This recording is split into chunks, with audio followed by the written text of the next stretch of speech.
They're always black. She said you can get another black girl. They're always gonna be black. Period.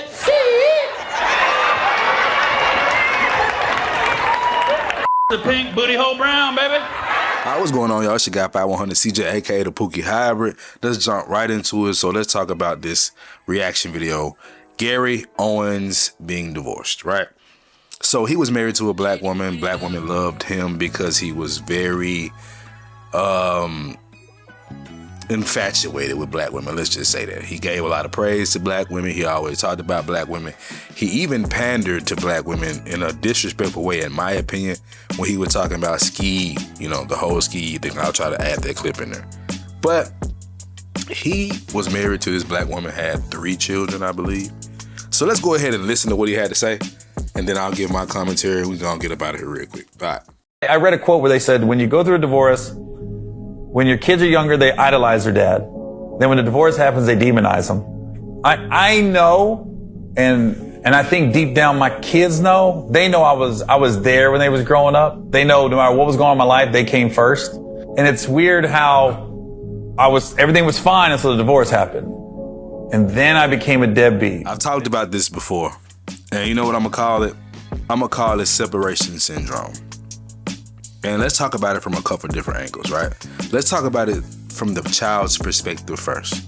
As somebody that's kind of been through something like this, I get it. So usually you're gonna stay with mom. So you're around mom a lot more. If mom has emotions, if mom has feelings and she's displaying them, you're going to be sympathetic to it, especially if, well, I can't even say especially if you're a boy, because girls get really empathetic to mama too. So I'll just say children are very empathetic to their mothers. And I know this is true because when I saw my mama cry, it upset me in ways that I can't explain. It triggered me in ways that I can't explain, right? This is when I was younger and it was impressionable and kind of didn't know no better, especially when it comes to the other side of the coin.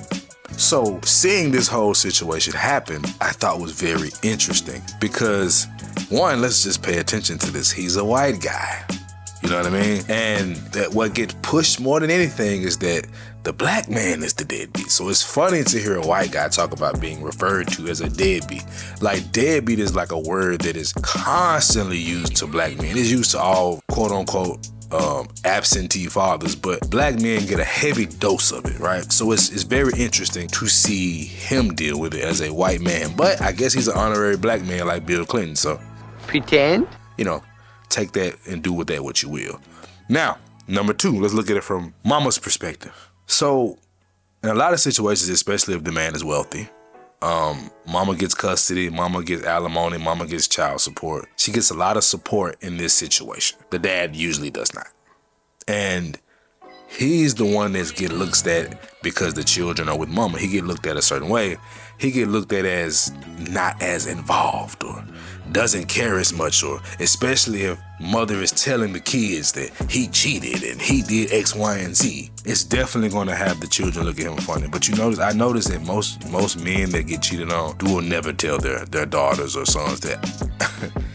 You know, I was going to say something. I can't even say it because I don't want my daughter to, you know. So anyway, I just find it funny how that position from mama can do so much to affect the kids. Now, I want to talk about this. The idea that when you split, you are now a deadbeat. You know, they idolize you when they're younger. They get older, you know, you're less important. Now, one aspect of that, I talked about this in the last video I did, is, you know, just the fact that mama won't tell the kids to call their dad. Won't tell the kids, you know, that's still your dad. We hear so much of that's still your mama, but we don't really hear much of that's still your dad. We don't get that. We might get that maybe when we're older. I've heard it once, you know, when I was really upset at my dad, you know, because he wasn't there. And then, you know, you learn the truth about certain things and then your perspective changes. But I just found it funny that this a white man.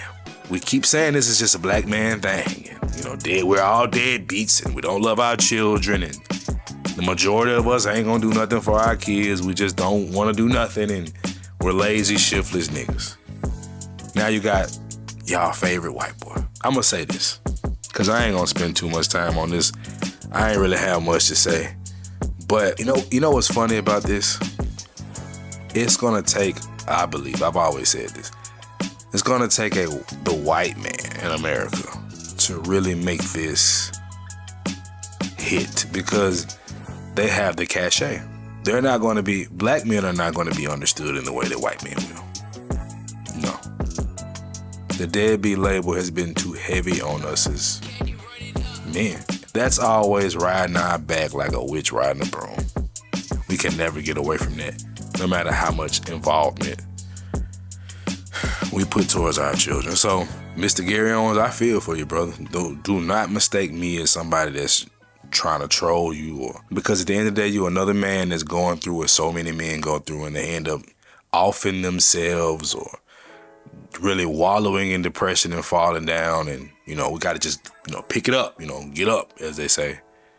And trust me, as somebody that's gone through a lot of this, still go through it, have been in physical altercations with other people that don't know their place when it comes to my kid, bro, it's an impossible thing to try to navigate. I remember him talking about being at his daughter's graduation, having a photographer there. It might have been his son, but he hired a photographer, and he was there and didn't want to tell anybody because he didn't want to impose on his child's moment. That's how you get to thinking as a father, bro. Even though you're craving the relationship that is not help being fostered on the other side. You crave it, but even with that craving, we put ourselves last. So, prayers up for you, Mr. Gary Owens. I hate it for you, bro, because so many of us go through it, and it's just an impossible situation. But down with the patriarchy, men are the enemy, women do no wrong. And, so, all right.